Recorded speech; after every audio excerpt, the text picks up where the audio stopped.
본 방송에서 제공하는 투자 정보는 투자 판단에 대한 조언입니다. 방송에서 제공하는 주식의 가치, 가격 상승 및 가격 하락에 대해서는 방송사에서 보장하지 않습니다. 네, 시청자 여러분 안녕하십니까? 오늘장 내일장 출발합니다. 한수정입니다. 금리 인상에도 불구하고 미국 증시가 상승 마감을 했습니다. 이번 금리 인상이 예견이 됐던 것이고 또 오히려 금리를 올릴 만큼 경제 상황이 좋아졌다라는 점에 주목을 했습니다. 우크라이나와 러시아가 휴전 협상에서 상당한 진전을 이뤘다는 뉴스도 투자 심리에 도움을 줬는데요. 이에 따라서 나스닥과 S&P 500 지수 2% 이상 오르는 강세를 보였습니다. 오늘 국내 지수도 코스피, 코스닥 모두 강한 흐름 이어받았고 장중 고점을 더욱더 높여가고 있는 코스닥 보실 수가 있고요. 또 외국인과 기관의 순매수가 시장 지지하고 있습니다. 지수 상승에 따라서 종목들도 순항하고 있는데요. 투자에 대한 발빠른 전략 저희 오늘장 내일장에서 챙겨가 보시길 바라겠습니다. 유튜브를 통해서도 참여 가능하죠. 유튜브 검색창에 서울경제TV 검색하시고 방송 보시면서 시장과 관련된 궁금증, 방송과 관련된 궁금증 남겨주시면 반영해서 답변 도와드리겠습니다. 금일본 방송에서 제공해드리는 정보는 투자 판단에 대한 조언입니다. 해당 종목의 가치와 수익률 보장해드리지 않는다는 점 참고하시길 바라겠고요. 또 저희 서울경제TV와 서울경제신문은 당사의 브랜드입니다. 서울경제증권TV와는 무관하며 기타 유사 명칭에 주의하시기 바랍니다. 오늘장 내일장 출발합니다.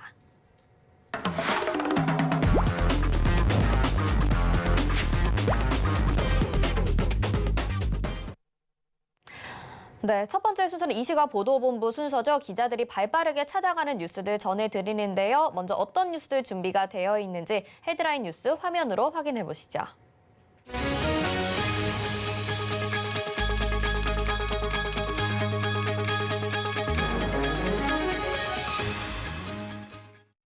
네, 헤드라인 뉴스 세 가지 확인해 보셨고요. 오늘은 윤혜림 기자 전화 연결해서 이야기 들어보도록 하겠습니다. 윤혜림 기자. 안녕하세요. 네, 첫 번째 소식입니다. 오프닝에서도 말씀을 드렸고 오늘 시장에서 가장 좀 주목할 만한 부분이 FOMC 회의 결과죠. 미 연방준비제도가 3월에 이제 기준금리를 인상했다고 하는데 자세한 내용 전해주시죠.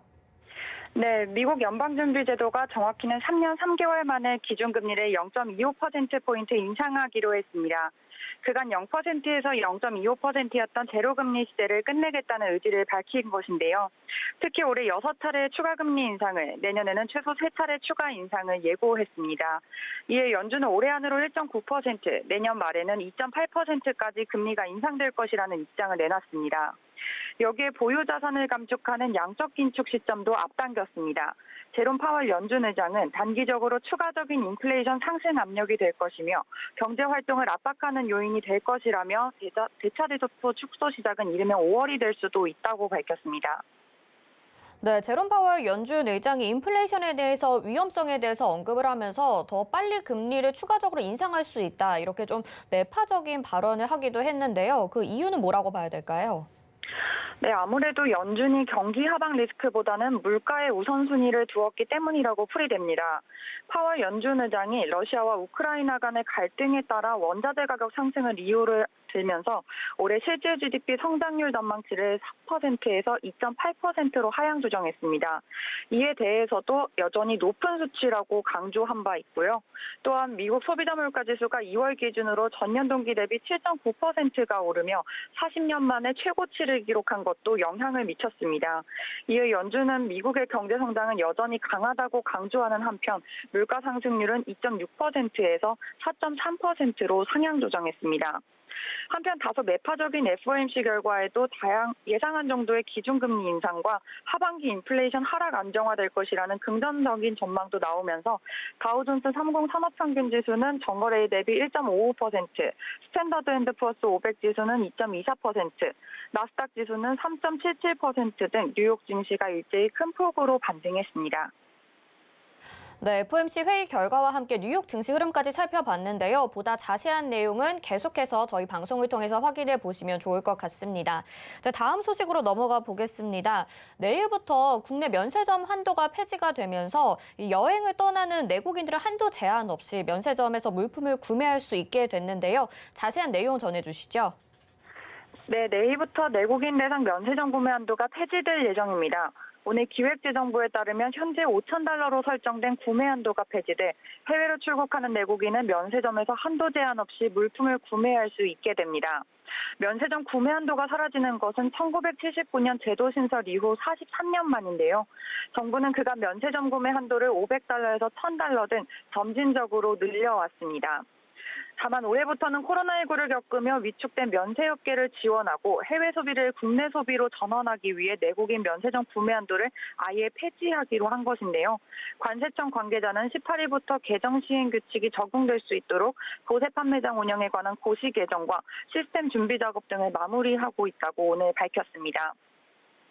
네, 그런데 구매 한도는 늘어나지만 이 면세 한도는 계속 600달러에 머물러 있어서 실질적으로는 도움이 안 된다라는 의견도 있다던데요.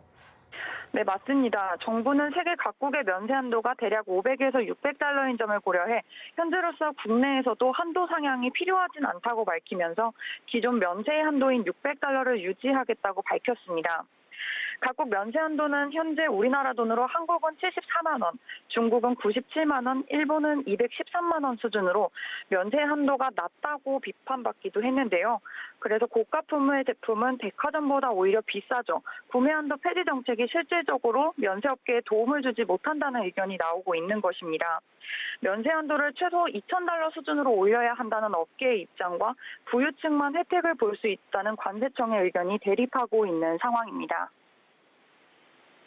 실질적으로 좀 도움이 될 수 있는 정책이 나왔으면 좋겠다라는 생각도 들고요. 자, 마지막 소식입니다. 지난주에 WTO가 한국이 세계에서 가장 많은 코로나19 신규 확진자를 기록했다라고 밝혔는데요.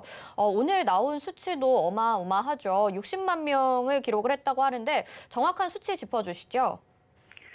네, 17일 0시 기준 코로나19 신규 확진자 수는 62만 1,328명으로 지난주 목요일 대비 2배 가까이 급증한 것으로 나타났습니다. 특히 사망자는 하루 새 429명이 늘어 누적 사망자는 11,481명이 됐습니다.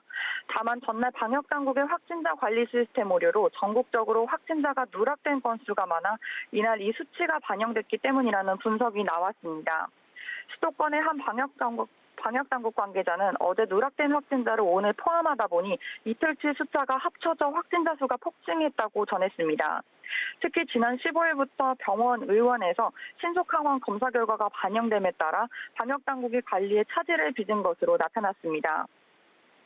네, 누락된 건수가 포함이 됐다라고 생각해도 굉장히 많은 확진자들이 일일 나오고 있는 상황인데 이 확진자 급증에도 정부는 계속해서 거리두기 완화 정책을 펼칠 계획이라고요? 네, 맞습니다. 정부는 오미크론 변이의 치명률이 계절 독감 치명률인 0.05%에서 0.1%로 낮아짐에 따라 코로나19를 최고 등급인 1급 감염병에서 제외하는 방안을 논의하겠다고 밝혔습니다.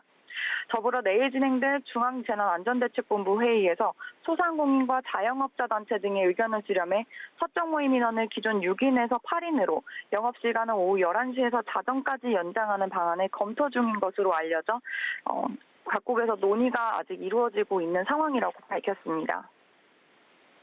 네, 코로나19가 좀 하루빨리 완화가 되어서 일상을 회복할 수 있기를 바라보면서 오늘 말씀 여기까지 듣겠습니다. 고맙습니다. 네, 감사합니다. 네, 이 시각 보도본부 윤혜림 기자와 함께했습니다. 이어서는 오늘 시장 들여다보겠습니다. 이 시각 시황 브리핑 김혜연 캐스터가 전해드립니다. 안녕하십니까. 캐스터 김혜연입니다. 오늘 모처럼 글로벌 증시의 흐름이 굉장히 좋습니다. 러시아와 우크라이나의 평화 협상에서 진전이 있었다라는 소식에 전일 미증시가 반등에 성공하는 모습이 나타났었죠. 금리 인상도 예상했던 수준인 0.25% 인상을 하기로 결정하게 되면서 불확실성이 해소가 됐다라는 이야기 나오고 있습니다. 오늘 국내 증시도 분위기 굉장히 좋은데요. 지수부터 확인해 보면요. 오늘 상승 출발을 했죠. 계속해서 상승세 이어나가주고 있습니다. 장중 한때 2,714포인트까지도 올라서는 모습이 포착이 됐었는데요. 현재는 1.84% 오른 2,708포인트대에서 거래되고 있습니다. 이어서 코스닥 지수도 확인해 보시죠.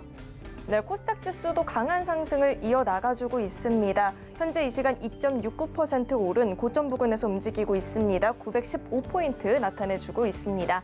이어서 수급 상황도 확인해 보시죠. 기관이 계속해서 강한 매수세를 보여주고 있습니다. 4,748억 원 매수하고 있고요. 외국인도 장중에 매수로 전환하게 되면서 양 매수가 2거래일 연속 들어와 주고 있습니다. 외국인은 2,785억 원 매수세 보여지고 있습니다. 이어서 코스닥의 수급 상황도 확인해 보시죠.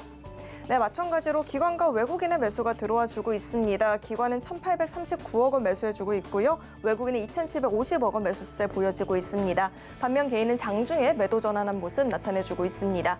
이어서 오늘장 상승하는 업종 테마도 살펴보도록 하겠습니다. 메타버스 관련주가 모처럼 강한 상승이 보여지고 있습니다. 메타버스 관련주들의 이러한 급등은 전일 있었던 삼성전자 주주총회에서 신성장 사업으로 메타버스 그리고 로봇 사업을 지목하면서 이루어진 건데요. 메타버스와 로봇 사업의 적극적인 사업 기회를 모색하겠다라는 뜻을 밝히게 되면서 기대감이 커졌다라고 합니다. MP 현재 29% 급등 보여지고 있죠. 선익 시스템 현재 상한가 풀리지 않고 있습니다. 옵티시스도 현재 16%의 급등을 가져가 주고 있습니다.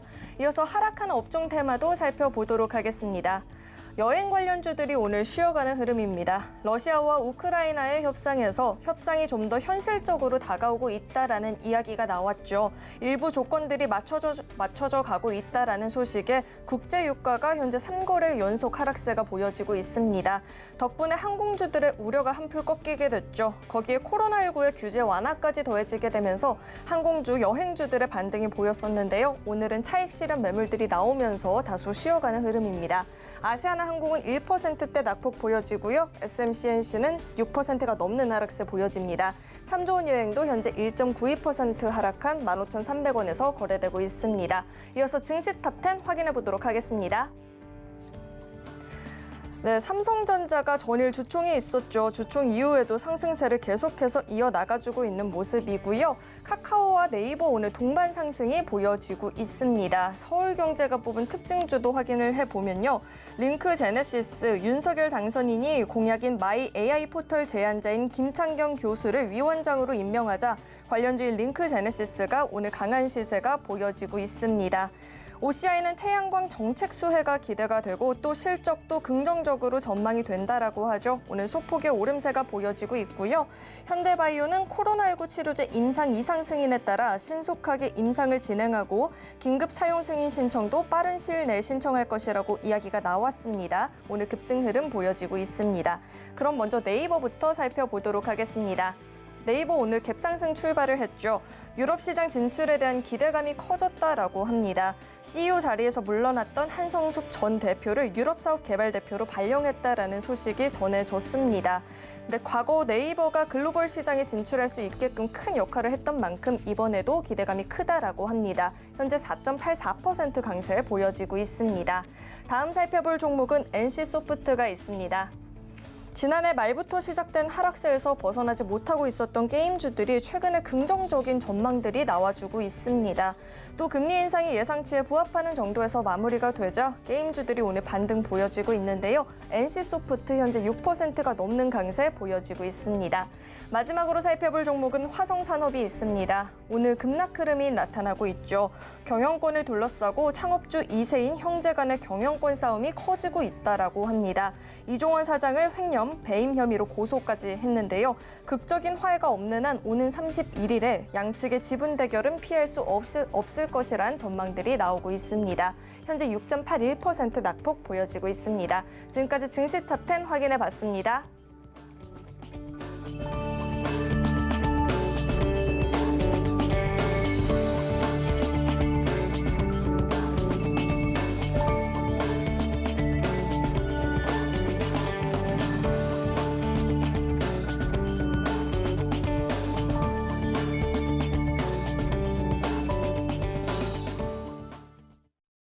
네, 이 시각 시황 브리핑 전해드렸습니다. 오늘 메타버스 테마가 강한 흐름 보여주고 있는데요. 저희가 잠시 후에 또 이와 관련된 내용까지 준비를 했으니까 계속해서 오늘장 내일장 시청해 주시기 바랍니다.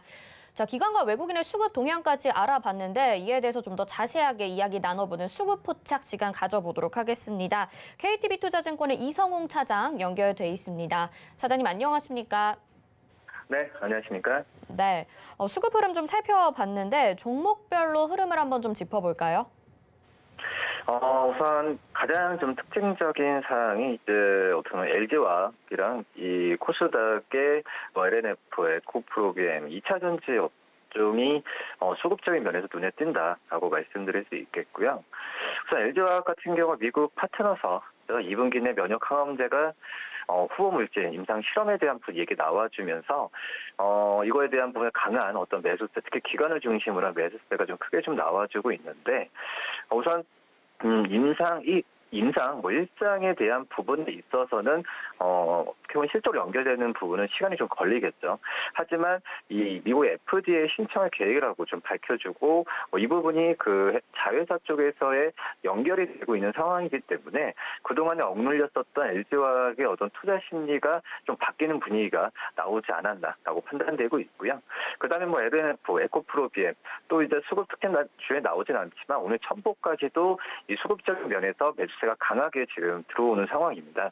우선 미국 쪽에서의 이 간밤에 그 전기차, 특히 2차 전지 업체들의 주가 상승은 좀 크게 눈에 띄었던 부분도 있긴 하지만 그동안에 좀 러시아와 우크라이나 사태로 인해서 이 원자재 가격 폭등에 대한 부분에 대한 우려감이 좀 있었는데 지금 현재 이 휴전 기대감이 좀 나와주고 있죠.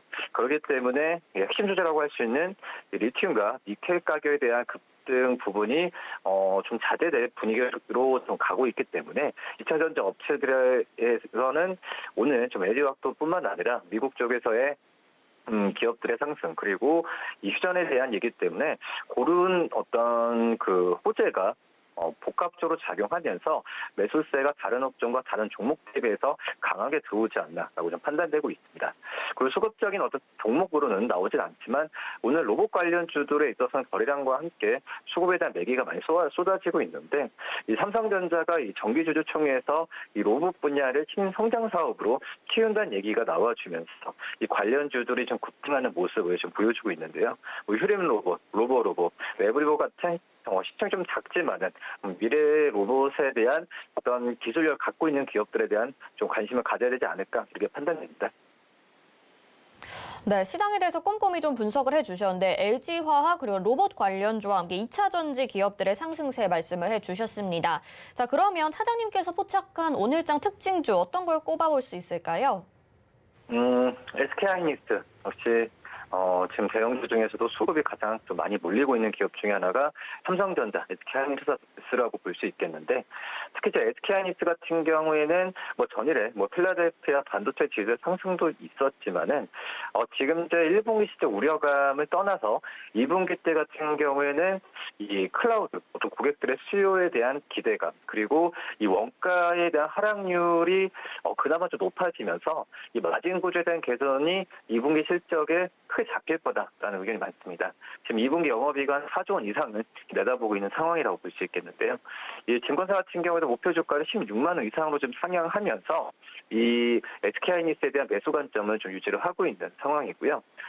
우선 메모리 반도체 시장 같은 경우에는 어떻게 보면은 이 그러니까 공급자에서 이 셀러로 좀 반환될 가능성이 있다라는 부분에 있어서는 변함은 없지만 지금 현재 어떤 사이클상으로 봤을 때는 이런 부분에 있어서 이 갑과 을이 바뀌는 부분이 매월 있을 수 있다라고 판단되고 있고요.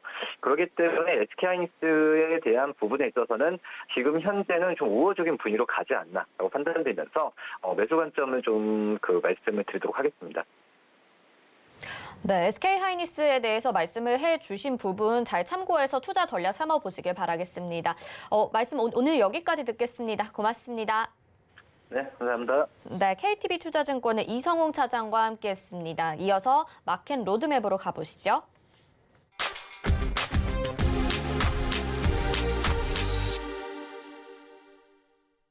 네, 시장을 주도하는 업종과 이슈에 대해서 심층 분석해 보는 시간입니다. 마켓 로드맵, 오늘은 루크투자연구소 임순재 대표 자리하셨습니다. 어서 오세요. 네, 안녕하십니까? 네. 어제 삼성전자 주주총회가 있었죠. 네, 거기서 로봇과 메타버스 산업을 신성장 동력으로 삼겠다라고 강조를 하다 보니까 네. 오늘 시장에서 또 로봇 메타버스 관련주들이 네, 강세를 보이고 있지 않습니까? 삼성전자가 그리는 이 밑그림 네. 뭐라고 봐야 될지 궁금해요. 아, 네. 그렇습니다. 뭐 삼성전자가 뭐 전일 이제 주주총회에서 뭐 얘기를 한 게 뭐 한종희 부회장이 이제 삼성전자의 올해의 목표를 이제 얘기를 했습니다. 뭐 가장 크게 한다라고 하게 되면 뭐 불확실성 시대에 뭐에서 위기를 기회로 만들겠다라는 뭐 큰 이제 비전을 얘기를 했는데요. 그러면서 이제 각 사업 부분별로 이제 얘기를 했습니다. 그래서 올해 어떻게 하겠다라는 걸 얘기를 하면서 같이 얘기된 게 이제 미래 먹거리에 대한 부분도 같이 얘기가 됐는데 그때 얘기 나온 게 이제 로봇과 그 다음에 그 메타버스 관련된 부분이 이제 크게 좀 얘기가 나왔다라고 보시면 될 것 같습니다. 일단 뭐 그 로봇이나 이제 메타버스 관련돼서는 단순하게 뭐 이번에 처음 얘기 나온 게 아니라요. 몇 년 전서부터 이제 준비가 됐다라고 보시면 될 것 같고요. 특히 이제 작년에 이제 기존의 로봇 TF 팀이 로봇 팀으로 이제 바뀌면서 이제 좀 더 시장에서 삼성전자가 이제 본격적으로 로봇에 대해서 투자를 하는구나라는 그런 이제 인식이 좀 강해지지 않았나라는 생각을 하고 있습니다. 뭐 삼성전자 같은 경우에는 뭐 작년뿐만 아니라 최근 몇 년 동안 CES나 MWC 같은 뭐 세계적인 이제 그 전자전 박람회에서 출품을 하면서 관련된 로봇 제품을 꾸준하게 이제 내놨다라는 게 이제 그 내용을 보시면 될 것 같고요. 최근 이제 로봇 시장 규모가 상당히 빠르게 좀 증가를 하고 있는 그런 모습입니다. 앞으로 이제 2026년까지 글로벌 이제 로봇 시장 규모가 741억 달러 정도로 지금 예상이 되고 있는데요. 이 정도 규모다라고 하게 되면 매년 17% 이상 성장세를 이제 기록을 해야 뭐 도달할 수 있는 수치다라고 보시면 되겠습니다. 그러다 보니까 삼성전자 입장에서 보면 새로운 이렇게 이제 커가는 시장에 본격적으로 이제 진입을 하겠다. 그래서 이제 거기서 이제 먹거리를 창출하겠다라는 그런 얘기를 했고요. 그러면서 이제 로봇을 과연 어떤 식으로 운영을 할까라는 얘기를 했었는데요. 일단 로봇에 대한 그 로봇을 이제 고객 접점에 이제 새로운 기회 영역으로 이제 인식을 하겠다라는 겁니다. 그러니까 단순히 로봇이 뭐 산업용으로도 이제 최근에 많이 사용이 되고 있는데요. 산업용보다는 가정용이나 아니면 뭐 대고객용으로 해서 좀 더 집중을 하겠다라고 보시면 될 것 같고요. 뭐 이런 것 때문에 이제 팀으로 이제 격상을 하면서 뭐 기존 인력보다 한 10배 정도 지금 이제 로봇 사업부를 키웠다라고 보시면 될 것 같고요. 아마 추가적인 인력도 보강할 걸로 예상이 되고 관련 기업에 대해서 또 추가적인 뭐 M&A를 지금 뭐 할 것이다라는 뭐 그런 시장 기대감이 많은 그런 상황입니다. 뭐 로봇 시장을 뭐 다른 이제 선진 IT 기업을 쫓아가기 위해서는 아마 M&A가 가장 빠른 길이 아닐까라는 생각이 드니까요. 뭐 그런 부분도 좀 감안해서 보시면 어떨까라는 생각이 들고요. 그러다 보니까 이제 국내 로봇 관련주들이 오늘 상당한 강세를 보이고 있습니다. 향후 뭐 삼성전자의 이제 로봇 투자가 확대가 된다라고 하게 되면 뭐 삼성전자와의 협력도 생각해 볼 수도 있고요. 아니면 뭐 M&A 같은 것도 기대해 볼 수 있다라는 그런 이제 투자 심리가 뭐 살아나는 거 아닌가라는 생각이 들고 있고요. 뭐 대표적으로 뭐 국내 같은 경우에는 뭐 그 로봇 청소기를 만드는 뭐 유진 로봇이나 그다음 에브리봇 뭐 이런 종목이 있고요. 그 외에 이제 코딩 관련된 이제 로봇 그다음에 기타 뭐 휴림 로봇 이런 뭐 주요 그 로봇 관련주들이 오늘 좀 시장에서 강한 흐름세를 좀 보이고 있는 그런 상황입니다. 기대감도 확실히 있는 상황이고 여기에 투자도 확대해 나갈 계획이라서 네. 시장에서도 굉장히 분위기가 반기는 분위기인 것 같아요. 네. 그리고 이 삼성의 보행 보조 로봇이죠. 잼스가 네. 이제 상용화될 예정이고 추후에 다른 로봇들도 개발이 될 예정인데요. 어떤 로봇들이 발표가 될지 좀 궁금하기도 하고 네. 업계에서 좀 볼만한 관심 있는 로봇 그리고 수혜 종목들은 또 어떤 게 될까요? 네. 일단 뭐 삼성에서 뭐 그 일단 전시회장에서 내보낸 거는 대부분 산업용보다는 일단 가정용에서 쓸 수 있는 그런 이제 뭐 친화적인 얘기로는 좀 라이프 컴퍼니언이라는 이제 그런 개념을 쓰고 있는데요. 일단 인간에게 이제 도움을 줄 수 있는 그러한 로봇 제품이 우선적으로 출시될 것이다라고 기대를 해보고 있습니다. 특히 이제 노약자 중심의 이제 로봇 제품에 대한 출시가 조금 더 이제 커질 걸로 예상이 되고 있고요.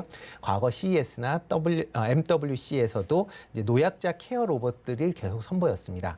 특히 올해 같은 경우 이제 삼성봇 케어라는 이제 노약자 돌봄 케어나 그다음에 지능형 반려동물 이제 볼리 등에 대한 것도 뭐 전시가 됐었던 적이 있고요. 특히 이제 삼성전자가 로봇 브랜드를 일단 삼성 봇으로 일단 잡은 걸로 그렇게 예상이 되고 있고요. 그러다 보니까 이 삼성 봇에 대해서 각국에 지금 특허를 출연을 하고 있는 그런 상황입니다.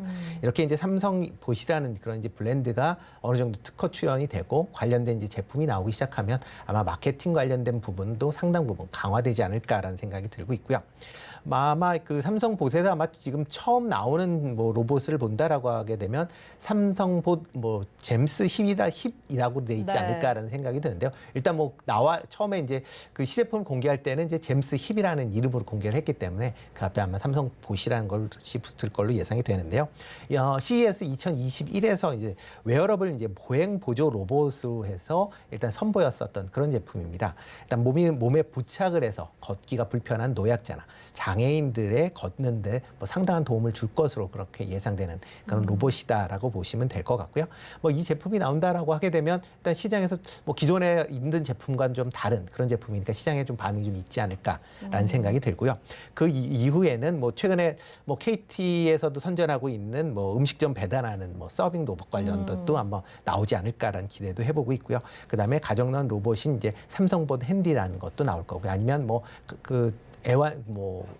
애완용 로봇인 뭐 볼리 같은 경우도 뭐 상용화될 수 있지 않을까라는 또 기대도 해보고 있습니다. 이렇게 이제 로봇 관련돼서 뭐 여러 가지 얘기가 나오면서 뭐 하드웨어 쪽으로도 이제 관심을 많이 가지시는데요. 소프트웨어 쪽으로도 좀 관심을 좀 많이 가지셔야 되지 않을까 싶습니다. 로봇 제품 자체가 나온다라고 해서 로봇 제품이 그냥 움직이는 게 아니거든요. 네. 뭐 대부분이 자율주행적인 성격을 갖고 있고 이제 독자적인 생각과 판단을 해야 되는 그런 부분이 있기 때문에 AI 기술이 들어갈 수밖에 없습니다. 그렇기 때문에 AI 관련 기술 기업에도 좀 관심을 가지시는 게 어떨까 싶고요. 특히 이제 로봇 관련돼서는 이제 AI 기술 중에서 이제 딥러닝 관련된 기술이 좀 더 많이 들어가지 않을까라는 생각을 해보고 있습니다.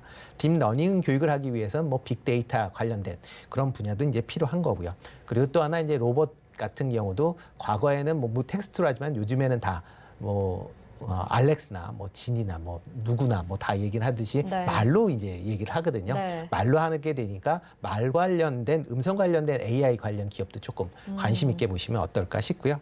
그래서 뭐 플리토나 뭐 셀바스 AI 이런 쪽으로 조금 관심 있게 보시면 어떨까 싶습니다. 이제는 1가정 1로봇이 될 것 네. 같네요. 정말로. 뭐 1 네. 가정 뭐 2로봇, 3로봇 되겠죠. 네네.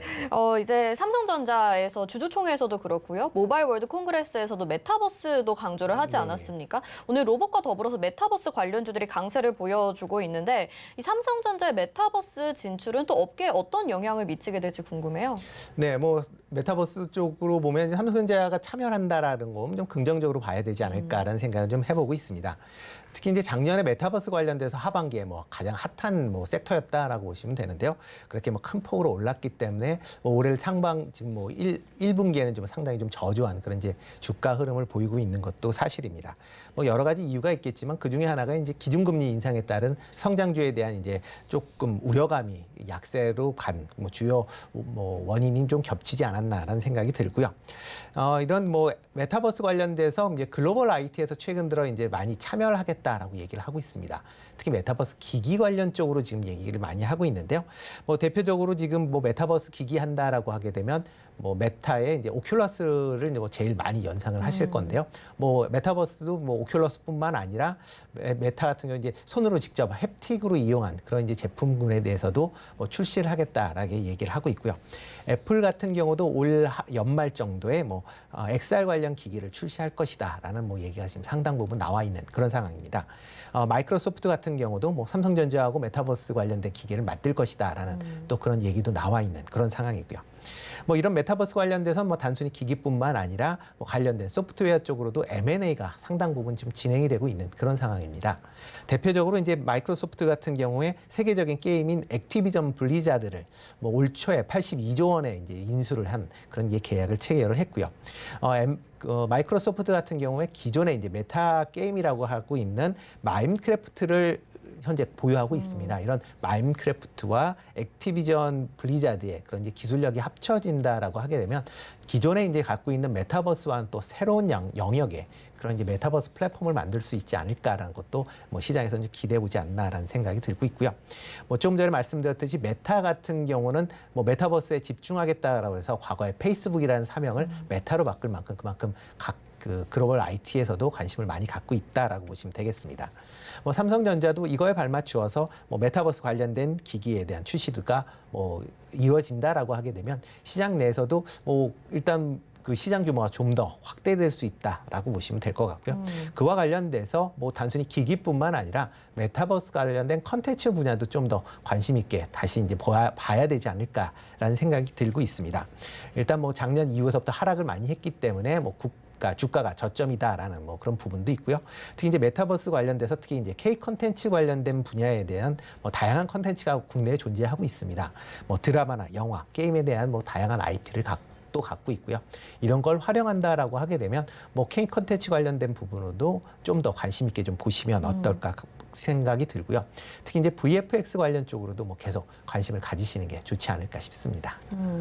게임과 K 콘텐츠까지 확장이 되는 느낌으로 네. 메타버스를 좀 보면 좋겠다 말씀하셨는데 이렇게 보니까 삼성전자가 굉장히 좋은 기업인 것 같아요. 근데 네. 최근에는 조금 시달렸잖아요. 여러 네, 네. 가지 이슈들로 네, 그렇죠. 인해서 지금 뭐 게임 최저가 서비스 논란도 있긴 했었고 주가도 계속 하향세를 보이다가 네. 이제 좀 회복을 하는 모습인데 네. 지금 시점에서 삼성전자 다시 좀 주목해 보겠다 하시는 네. 투자자들을 위해서 전략을 어떻게 세워보면 좋을까요? 네, 뭐 삼성전자가 이제 오늘 오르는 건 일단 저점에 대한 반등, 네. 아직까지는 반등이다라고 보시면 될 것 같고요.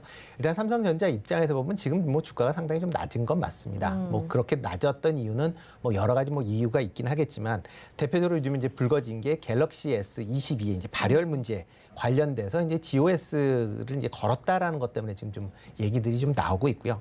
뭐 이렇게 된 건 과거에 이제 그 갤럭시 9, S9에서 발열 문제 때문에 한번 곤욕을 치른 적이 있거든요. 그거에 대한 트라우마 때문에 했는데 아마 이런 부분이 시장에서는 조금 더 부정적인 이제 반응을 좀 얻었다라는 거고요. 그리고 또 하나가 이제 AP 관련된 성능 부분이 예상보다 조금 아이폰에 비해서 좀 떨어지는 거 아니냐라는 또 그런 이제 우려감이 좀 같이 있었다라고 보시면 되겠습니다. 그렇지만 뭐 최근에 이제 어느 정도 그 바닥을 다졌다라고 생각하는 게 메모리 반도체 가격에 대한 이제 가격이 이제 점차 상승을 하고 있다라는 부분이고요. 네. 그리고 더불어서 2분기 이후서부터는 이제 조금씩 상승할 수 있지 않을까라는 또 기대감도 같이 있는 그런 상황이다라고 보시면 되겠습니다. 그렇지만 일단 뭐 신사업을 뭐 지금 뭐 메타버스나 아니면 로봇을 한다라고 해서 뭐 10만 원대로 다시 올라가기에는 좀 어려울 것 같고요. 삼성전자가 10만 원대가 되려면 파운드리 사업부에 대한 어떻게 보면 가시적인 성과가 보여져야 10만 원대로 다시 올라갈 수 있지 않을까라는 기대를 해보고 있습니다. 특히 이제 파운드리 사업부가 대규모 지금 투자가 이루어지고 있습니다. 뭐 삼성전자 투자의 뭐 3분의 1 이상, 아까 절반 이상을 지금 파운드리 사업부에 지금 투자를 하고 있는 그런 상황인데 아직까지는 좀 가시적인 성과를 못 껴두고 있는 그런 상황이고요. 특히 최근에 이제 퀄컴에서 뭐 S1 칩이라는 이제 지금 퀄컴 칩을 이제 생산을 하고 있는데 그러니까 S22에 들어가는 칩인데요. 그걸 삼성전자에서 그 납품을 받다가 이걸 다음 버전부터는 TSMC로 옮기기로 했습니다. 그 이유 중에 하나가 이제 삼성전자 파운드리 사업부에서 그 제품에 대한 그 수율이 상당히 좀 낮게 나오기 때문에 어쩔 수 없이 지금 옮겨간다라는 그런 이제 얘기가 시장에서 나오고 있는 그런 상황입니다. 그러다 보면 파운드리 사업부에 투자를 많이 했음에도 불구하고 실적이 이렇게 계속 부진하다라고 보면 어떻게 보면 밑빠진 독에 물 붓는 그런 형국되지 않겠느냐라는 게 지금 투자자에 대한 우려고요. 그렇기 때문에 주가가 못 올라가고 있다라고 보시면 되겠습니다. 만약 이런 부분이 해소가 된다라고 하게 되면 삼성전자는 뭐 10만 원 이상의 충분한 가치가 있다라고 뭐 예상을 하고 있는 상황이고요. 따라서 투자자 입장에서 보면 지금은 아직까지는 뭐 옆으로 횡보하는 그런 상황이기 때문에 저점에서 그냥 뭐 장기 투자를 하겠다라는 생각으로 저점에서 분할 매수하시는 전략이 더 낫지 않을까라는 생각이 들고요. 뭐 단기적인 뭐 모멘텀을 갖고 투자를 한다라고 보기에는 아직까지는 조금 시기가 좀 빠르지 않을까라는 또 그런 우려는 또 갖고 있습니다. 네, 10만 전자 기다리시는 분들 많으실 것 같은데 오늘 이야기 잘 참고하셔서 좀 중장기적으로 바라보시는 전략이 제일 좋을 것 같습니다. 자, 오늘 로봇과 메타버스 집중 포인트 확인하시면서요. 루크투자연구소의 임순재 대표 오늘 말씀 여기까지 듣겠습니다. 고맙습니다. 네, 고맙습니다.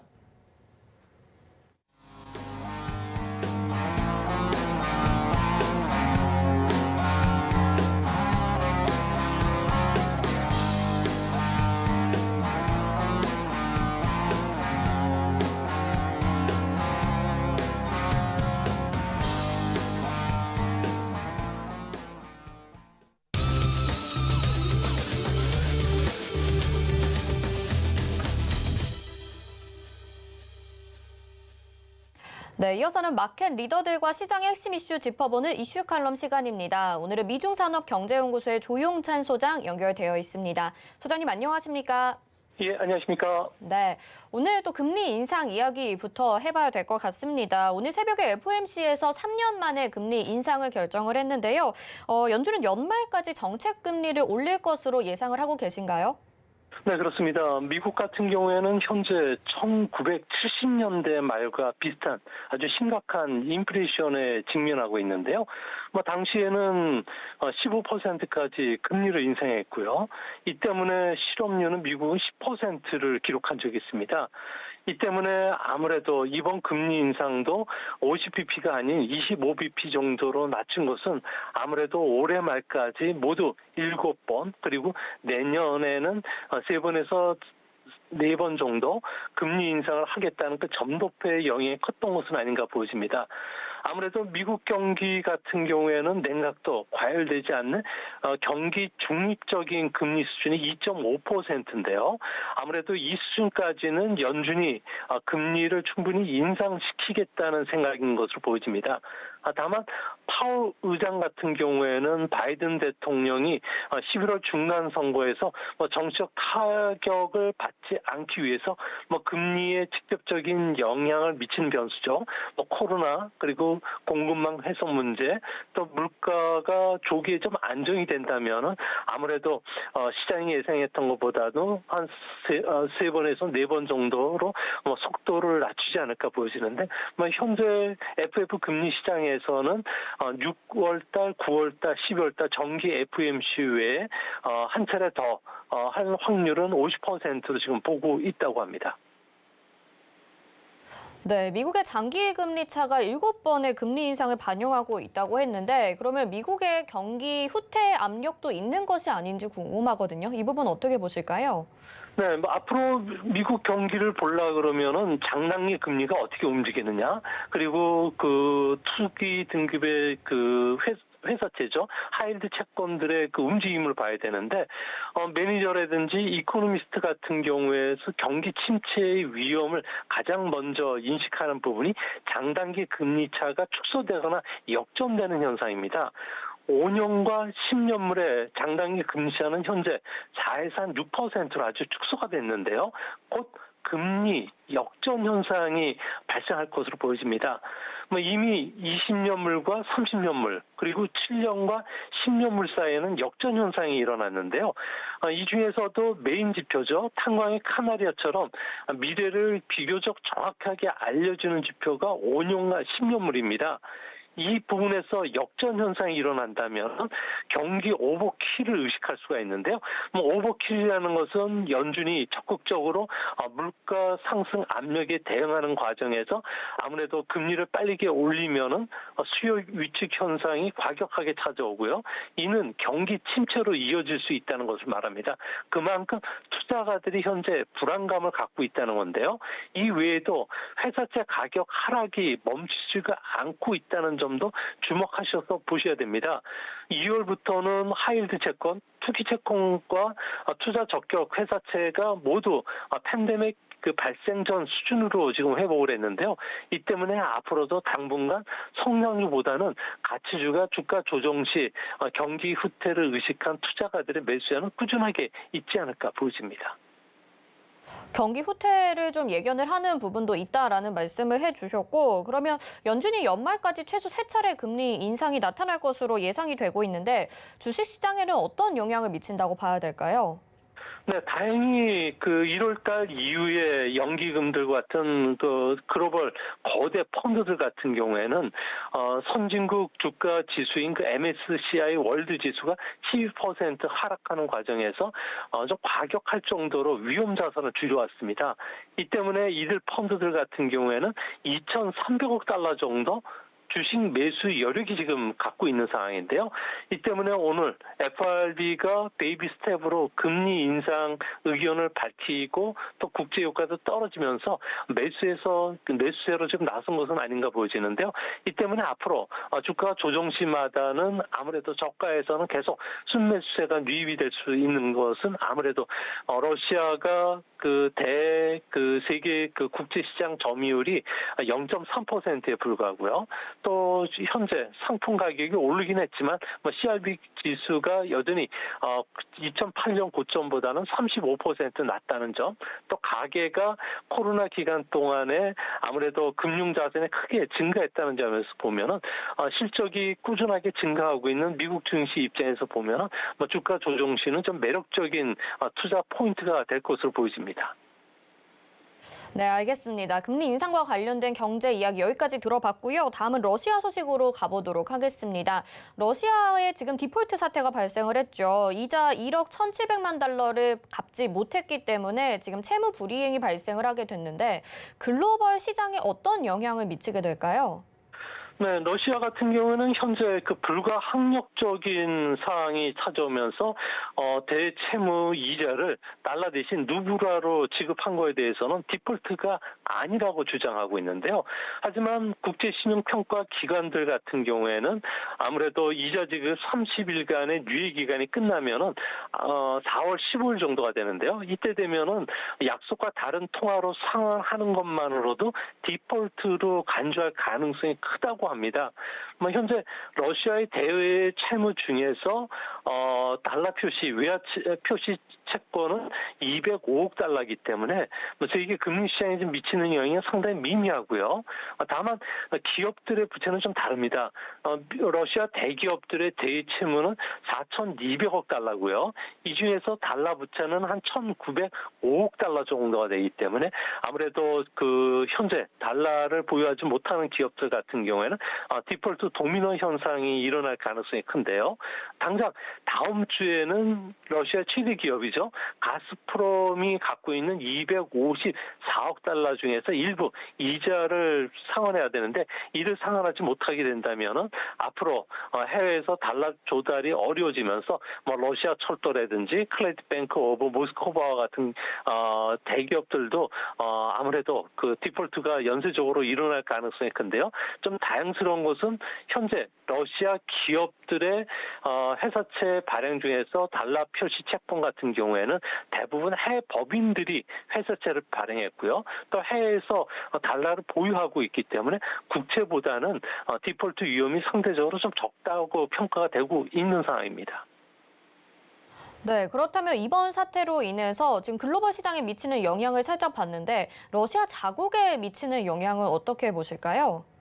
네, 아무래도 러시아 같은 경우에는 현재 상당히 좀 어려운 상황에 좀 빠지게 되고 있는데요. 아무래도 대외적인 신의도가 떨어지고 또 러시아 국채 가격이 더욱 떨어질 가능성이 크고요. 이렇게 되면은 금리가 더 급등하면서 고물가 경기 침체라는 스태그플레이션의 압력에 직면할 수밖에 없는 상황입니다.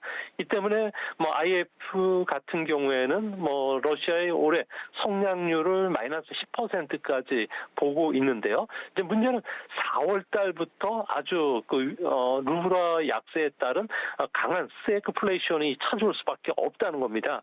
결국 우크라이나와 전쟁이 좀 길어진다면 6월 달 이전이라도 러시아 경제는 파탄이 될 수 있는 상황이고요. 이렇게 되면은 러시아를 비롯한 이런 전체주의 국가 그리고 서방 국가 간의 블록 간의 경쟁이 심화되면서 산업 기반이 약함되든지 그리고 자원 의존형 신흥 국가들 같은 경우에는 아무래도 공급망 훼손뿐만 아니라 비용 상승으로 이런 신용 위험이 전가될 가능성이 크지 않나 이렇게 보입니다.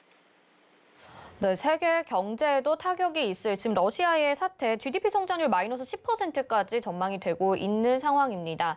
이어서는 중국으로 좀 가보겠습니다. 전인대가 폐막을 했는데요. 중국은 올해 경제 성장률, GDP 경제 성장률을 5.5% 정도로 설정을 했습니다. 과연 어떻게 목표를 달성하게 될지 그리고 구체적인 경기 부양책이 있다면 설명 부탁드릴게요. 네, 중국 같은 경우에는 하루에 5,000명 이상의 신규 코로나 감염자들이 발생하고 있고요. 홍콩 같은 경우에는 700만 인구 중에 10%인 가까이가 지금 코로나에 감염이 되고 있다고 합니다. 이 때문에 소비뿐만 아니라 생산 활동 그리고 그 물류 유통망에 큰 차질이 빚어지고 있는데요. 이를 극복하기 위해서 중국 정부 같은 경우는 금융 완화에 이제 적극적으로 나서겠다고 밝혔고요. 또 한 가지는 기업의 부담을 줄여주기 위해서 288조 원 규모의 세금을 환급시켜주기로 했다고 합니다. 이뿐만 아니라 기업들에 대해서는 500조 원 정도 세금 감면을 시켜줄 예정으로 있고요. 또한 우리나라 보유세처럼 부동산세를 도입을 올해부터 할 예정으로 했는데 이것도 연기시켜주기로 했다고 합니다. 또 한 가지는 지방 교부세 교부금을 더 늘려서 지방 정부에 내려줄 예정인데요. 이는 농촌 지역의 그 자동차 구입 시 보조금으로 활용할 수가 있기 때문에 재정 지출을 늘 수도 있다고 합니다. 이뿐만 아니라 지방 정부의 그 인프라 투자도 큰 폭으로 늘려줄 예정인데요.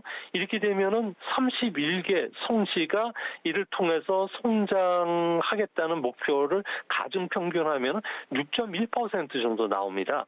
특히 인구 1억 명의 허난성 같은 경우에는 뭐 고속철도라든지 발전소, 수리 이런 공업 분야에 투자를 10% 더 늘려서 7% 성장을 목표를 달성하겠다고 했던 만큼 아무래도 올해는 정부가 내세운 5.5%는 충분히 달성할 수 있지 않나 이렇게 보여집니다. 적극적인 투자로 GDP 성장률 5.5% 달성할 수 있을 거다라는 예상도 있는데요. 지금 중국은 제4차 산업혁명과 관련돼서 또 적극적인 신형 인프라 건설에 많은 투자를 해왔습니다. 올해 중점 산업 어떤 것들이 있을까요? 네, 중국은 작년까지만 하더라도 5G, 3월 인터넷, 그리고 인공지능, 도로교통 시스템에 엄청난 투자를 해왔는데요. 이 때문에 반도체나 디지털 위해나 가상현실 산업들이 상당히 그 중국 안에서는 각광을 받았습니다. 이제 올해는 이런 부분들을 털어내고 아주 새로운 프로젝트들이 추진되고 있는데요. 동수서산이라고 하는 소위 말해서 수는 디지털, 산은 데이터 처리 그 응용과 관련된 비즈니스를 가리킨다고 합니다. 정보통신 분야에 대규모 투자를 해서 경기를 이끌겠다는 이야기인데요. 이를 위해서 서부 지역 같은 경우에는 아무래도 석탄 산지들이 많다 보니까 화력이나 풍력, 태양광 쪽을 전력 생산을 늘려가지고 이런 싼 비용을 가지고 서부의 대규모 데이터 센터를 짓겠다는 거고요. 동부 지역은 이런 전력을 끌어와서 데이터를 효율적으로 처리시키는 차세대 정보기술 산업, 그리고 인텔리전시 또 신에너지 자동차 산업, 그리고 환경보호라든지 디지털 크리에이티브 산업들을 육성시키겠다고 했는데요. 이는 거꾸로 이야기를 하면은 앞으로 중국은 공동 부유에 의해서 도시 재개발 사업이나 신도시 사업과 같이 주택 버블을 일으키는 이런 도시 재개발 사업이 아니라 민간 주도에서 민자 합작 주도로 디지털 전원 도시를 갖춘다든지 세계적인 혁신 도시를 건설하겠다는 생각인 것은 분명하다는 점에서 앞으로 이거와 관련해서 좀 주목해서 보셔야 될 산업들도 많아지지 않을까 생각이 됩니다. 네, 그런데 중국에서도 연이어 코로나19 신규 확진자가 최고치를 경신을 하고 있는데 소비 위축이나 공급망 훼손이 재현되진 않을까요? 네, 지금 현재 중국에서는 시 주석 같은 경우에는 3기 연임을 확정시키기 위해서 코로나 방역을 상당히 중시하고 있는데요. 아무래도 코로나 방역을 느슨하게 했을 경우에는 매일 70만 명 이상의 신규 확진자가 발생하면서 병원이라든지 방역 시스템이 무너지게 됩니다. 이렇게 되면은 내부적으로 단속해놨던 이런 그 통제가 느슨하게 풀리고 구멍이 뚫릴 수가 있기 때문에 제로 코로나 정책을 아주 강하게 밀고 나가고 있는데요. 이 때문에 길림성의 장춘이라든지 광둥성의 둔간신 같은 경우는 아예 봉쇄 조치가 내려졌고요. 상하이시나 선전시 같은 경우에도 아주 엄격한 이동 제한 조치가 내려졌다고 합니다. 이렇게 되면 전력이나 가스, 상하수도 같은 중요 기업을 제한 모든 기업 활동들이 중단이 되고요. 공장 생산도 멈출 뿐만 아니라 물류도 좀 끊어지게 됩니다. 이 때문에 구글이나 애플과 같은 세계적인 그 디지털 기업들의 하청 공장들도 가동되지 못하고 있고요. 반도체나 자동차, 전자부품, 배터리와 관련된 생산 활동도 중단이 좀 길어지면서 글로벌 글로벌 공급망에도 차질이 불가피하고요. 대면 소비 활동 또 상당히 좀 위축이 될 가능성이 큰데요. 이 때문에 모건 스탠리 같은 경우에는 1분기 중국의 GDP 성장률을 3.9%까지 낮췄습니다. 2분기에도 4.7%에 머물 것으로 보고 있다는 점에서 앞으로 중국 같은 경우에는 코로나 여부에 따라서 성장률이 더 하락할 가능성도 있지 않나 이렇게 보여집니다.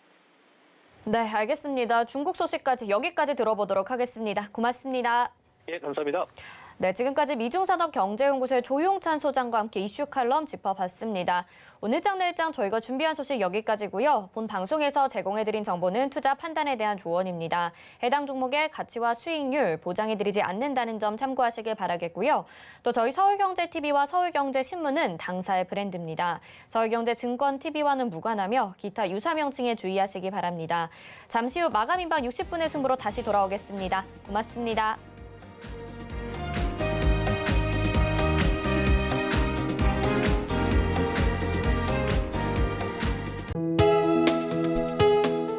본 방송에서 제공하는 투자 정보는 투자 판단에 대한 조언입니다. 방송에서 제공하는 주식의 가치, 가격 상승 및 가격 하락에 대해서는 방송사에서 보장하지 않습니다.